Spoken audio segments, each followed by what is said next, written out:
Hey everyone, Dockwell here, and welcome to another one of my Dota 2 hero guides. Today we're going to be taking a look at Clockwerk. So Clockwerk is a classic support hero, and actually he was played more as an offlane in the past, but as power creep has happened, he's really only a support now in recent years, and that's mainly because the hero is all about initiation and isolating a target, but this can sometimes come at the cost of your own life. So it's better for the Clockwerk to be a support than a core, because if you're going to be jumping in and potentially dying, it's probably better to be that support than have that core where it has all those items and all that farm, and then you're just dying instantly in the fight. So that's why it's probably more of a support these days. But the great thing to know about Clockwerk's initiation is that it pierces BKB, so that no matter what happens or what the enemy does, if you hit your ultimate, they're going to be stunned, they're going to be trapped in your cogs, which we'll see how that works in a second, but you are really, really good at isolating a target, almost like a bat rider, except you're not really bringing them out of position, you're just kind of jumping in and you're saying, okay, you here are just isolated, we can bring you down, we can kill you in this area, even if you have BKB going or whatever else. And so that's really how Clockwerk works in general. But before we can understand how to play Clockwerk,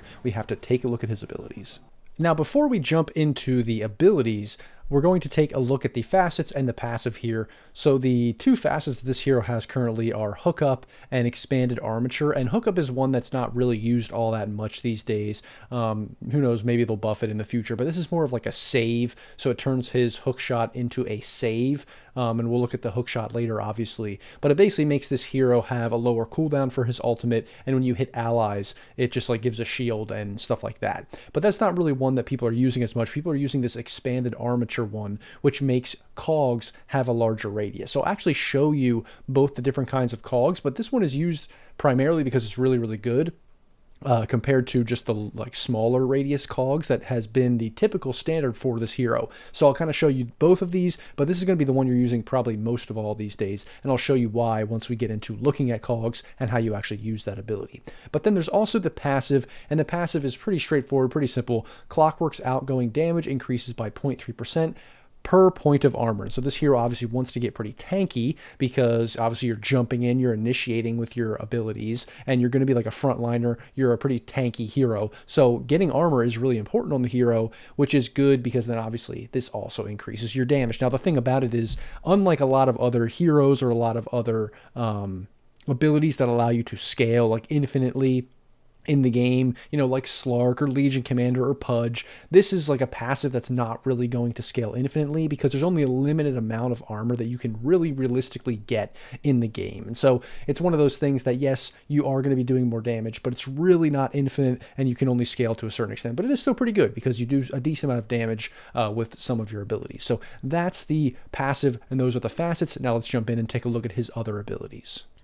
So now that we understand Clockwerk in general, and we've seen his passive and his facets, we can take a look at his abilities. So first we're going to take a look at Battery Assault, and you can see the AoE there, and this is kind of a close range AoE ability that happens around the hero. So what you do is you just click the ability, and then it goes off in this AoE, and then one creep or enemy hero in that AoE is going to be hit with that Battery Assault on those intervals. So you can see it's hitting this axe, and we'll refresh him a little bit there, and we'll see that when you click it, it also mini stuns. So you can see as I'm running this axe down, he's getting mini stunned every time the Battery Assault goes off, which makes it really, really good for running heroes down, because it almost doesn't even matter how fast you are or how fast they are. There's going to have to be an insanely, like, you have to not have any boots, and it has to be like a Wind Ranger or something, pressing Wind Run in order to get out of the Battery Assault, in terms of just by running. Like if you need a Force Staff or something like that usually, or some kind of stun on the Clockwerk in order to get out of that AoE.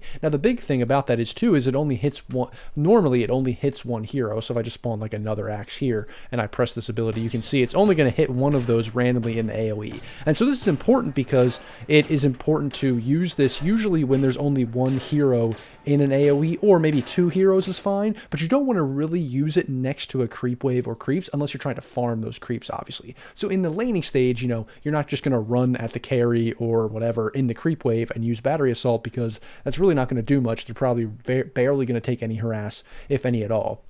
That doesn't mean that you can't, like, you know, go into the creep wave if they do, if you're chasing someone down, because obviously sometimes people will just try to go into the creep wave to make sure they're not getting hit by Battery Assault. But it's just, the fact is, you need to be cognizant of that. You need to understand that, so that it's not the best to use when creeps are around, because then they have an easy escape or an easy way not to get hit by that damage. So that's Battery Assault. Next we have Cogs, and I actually did choose the Expanded Armature facet because this is the one that everyone's going to be using. So you can see the AoE there, and you can press the Cogs, and you can see there's this huge AoE. And so when enemies try to run at the Cogs, and they try to go in the Cogs, they can't because they get pushed back. They take damage, and they also lose mana, so there's some mana drain. So you can see it's really hard for heroes to get in there unless they delete the Cogs, because they can attack them, so it takes 2 attacks, or they can obviously blink in or things like that. But the thing about these big Cogs that is so good is that when you press it, now the axe also gets shocked and goes back from inside, which is big, because I'll show you like a little bit afterwards, but when you use the normal Cogs, it's just very small, and they can't get out unless they hit the Cogs, but they don't get shocked, which is very important because that's just like doing extra damage, but also draining mana, which is great. But then the biggest thing is that you can actually run out, and then you can hit these Cogs, and it pushes them back through. And then it, like, you see it does one hit of the guy, but it pushes them into other Cogs, and then he gets hit back. So you can do all kinds of combos with that. You can even like make the Cogs like this, run over, hit one in a direction, to hit people to push them back if you're running away, all that kind of stuff. So it just makes the ability way more dynamic in the amount of things you can do with it, rather than just running at the hero and then just pressing the ability and now they're stuck in the AoE. That's good, don't get me wrong, but this does the same thing,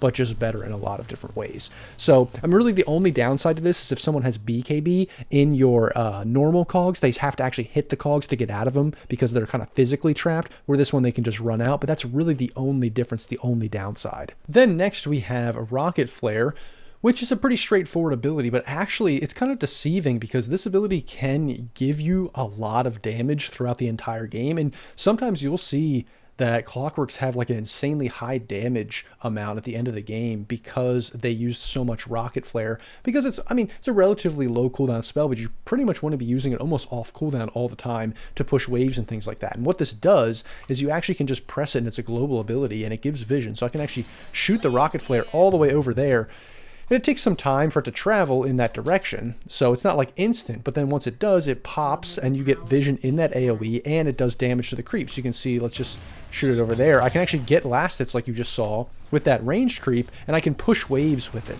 So, I didn't actually get any last hits there, but now these creeps have a lot lower health than these creeps, so naturally this creep wave is just going to push into that one, and that's kind of how you can push creep waves without actually showing your hero at all. Then obviously there's other things like Full Roche and all these other things in team fights, scouting high grounds, all that kind of stuff that's really, really good. This ability is just dynamic in that way. So it's good to actually, use Rocket Flare and then use your ultimate, which we can show now, which is basically hook shot. It's really straightforward. You honestly just click it and you just bring yourself onto a hero. You just kind of hook them and you bring yourself with you along the path. And it's pretty much the opposite of Pudge Hook. So, where Pudge aims a hook at somebody and then brings that hero to them, you're bringing yourself to that hero and you're doing damage to them, and you're also stunning them. You're also stunning heroes along the path. So let's say I want to hook this guy and this axe is on the way. You can see I went through that axe and I actually stunned him on the way. So, but you do have to be careful because obviously if I don't aim it perfectly, then I'll actually just hit that axe. So it is a little bit of a skill shot there. You can see the hook flies pretty fast, but you do have to kind of aim it if people are walking, so it's not like instant, but it does go really, really far because you can see, look how far that AoE is. So it's a very, very long initiation range as well. So that's why you can use this Rocket Flare, and then you can use this, and then obviously then you Cogs to put them in the Cogs, and then you can use your Battery Assault to do a bunch of damage. Then you can, even do this or whatever, push them back. There we go. Then I get the first blood. But yeah, that's basically the combination of how this hero works. Now you can buy things like Force Staff on the hero so that, let's say you do this because you're like forcing out a BKB or something and you just want to get out as soon as possible, so then they BKB and they run away or something like that. That's what's going to happen a lot of the times later in the game once heroes have a lot of items, if you initiate on a core or something like that. But there's all different kinds of things that you can do with the hero. You can even obviously then, if you have a Force Staff, like Force Staff in to use the Cogs and push them back, all that kind of stuff. So that's the hero. Those are all the basic abilities, and they're pretty straightforward, honestly, with their combination. I'm not really going to talk much about the Ags because the Ags just amps up all of his abilities. I will briefly talk about the Shard, just because Shard just gives you another ability called Jetpack, and it makes you not able to fully turn, but it gives you basically a way to escape over cliffs and things like that.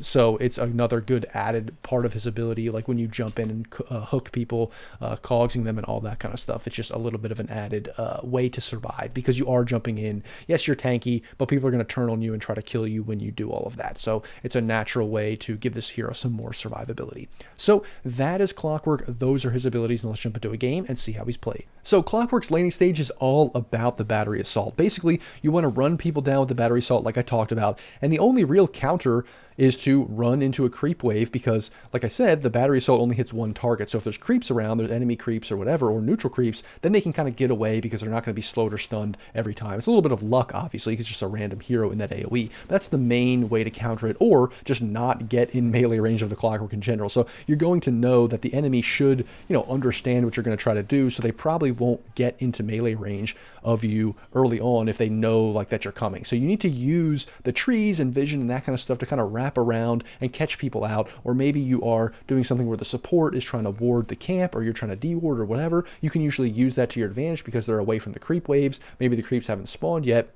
And then you can run them down with the help of your ally, get a kill, that kind of stuff, because he's very dangerous. If you get on top of enemies, you have a very, very high chance of killing them, especially if they're far away from safety, like their tower or something like that. And so that's kind of the main focus of Clockwerk in the laning stage. Now, after the lane ends, you're going to want to get your ultimate as fast as possible. So you want to go to a lane, go somewhere where you can soak XP, get solo XP, whatever it is. If someone's jungling, take that lane over, because once you hit 6, that's when the hero really changes. That's when you're going to go around the map and gank people off cooldown with your ultimate. Now, obviously, you don't want to feed, so you want to coordinate with your allies. Like, if there's an offlaner or someone else that wants to go get kills, coordinate with them so that you can run in, jump in, kill those heroes, gank those heroes. But sometimes, if you're having a really, really good game and you have decent levels, maybe decent items, you can initiate on supports, maybe even cores by yourself. So just keep that in mind. It's all about the game. Are you snowballing? Do you need the help of your allies or not? And that's what's going to make the judgment calls. But for the most part, you want to try to gank off cooldown as much as possible. And you can also use those things as well to defend towers, that kind of stuff, in your typical team fighting fashion to counter initiate if the enemy is getting really aggressive and initiating on you. Then transitioning to the later portion of the game, one thing you're actually going to want to do is spam Rocket Flare a lot, because you can spam it like kind of off cooldown into the side lanes where your team currently isn't. So, let's say it's 35 minutes into the game, you're probably grouping up now, you're not really farming alone a lot. Like, there will be occasions where all the waves are pushed in, something happened, people split up to farm, that'll definitely happen. But when your team's all grouped up, you can't deal with that wave on the other side of the map. So the best way to do it with Clockwerk is to spam that rocket flare and push the wave over there, because now the team has to, the enemy team has to deal with those waves pushing.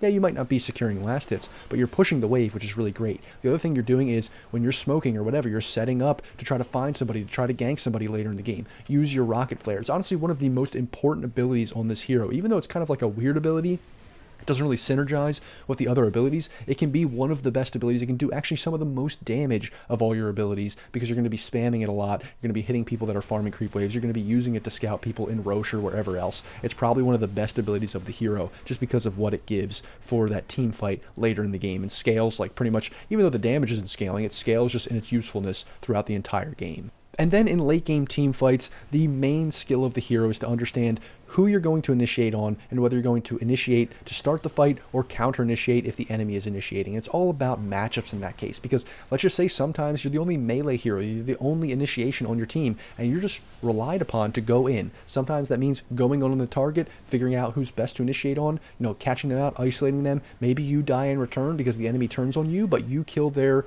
carry or mid or something like that, and that's a great trade. That is definitely going to happen in some games. But maybe other games, there's other initiation, melee tanky heroes that want to go in on your team. And so what you really want to do is you want to save your, ultimate and your abilities for counter initiation, to isolate a support. Maybe you want to go to the back line or something because the fight's happening in the front line, and you're just like, okay, well, this other support is super important. There's an oracle or something else in the game. I need to just jump them, make sure they can't get their abilities off. They have to use it on themselves. And so it's all about figuring out what your role is in the game and using it to the best of your ability, and then figuring out which target is best to initiate on. Like, maybe you just have vision of that one guy in the front line, and that's who you need to go on every fight because that's your main job. But maybe it's not. Maybe you need to actually pick and choose who to go on depending on the game, depending on, what's happening on the map. Don't just go on that first guy you see every time, because maybe that's a centaur and it doesn't really do anything if you initiate on him, because like you're not going to kill him, you guys aren't going to bring him down, and it's not really a big deal, and then you just wasted your abilities, you wasted that initiation. So that is the main thing to consider in team fights later in the game. And then you also want to consider how you're using your cogs so that you're not griefing your teammates. That's also extremely, extremely important, because a lot of times, Clock is best paired with range damage dealers like a Drow or something, so that they can stand outside the cogs and hit the enemies you've trapped within them. But if you're playing with melee cores, you have to be really careful not to trap your own teammates. So you can hook in, you can battery assault, you can do all that kind of stuff, but just be very, very careful of when you're using your cogs, because if you accidentally trap your carry in the cogs and the enemy has range damage dealers, you're kind of griefing your carry, and you might actually isolate your own carry out to get killed. So just be very, very careful of that, not trapping your teammates in the cogs by accident. And that, everyone, is my Clockwerk guide. If you liked the video or found it helpful, don't forget to like, comment, and subscribe. And as always, guys, thanks for watching, and I'll see you in the next video.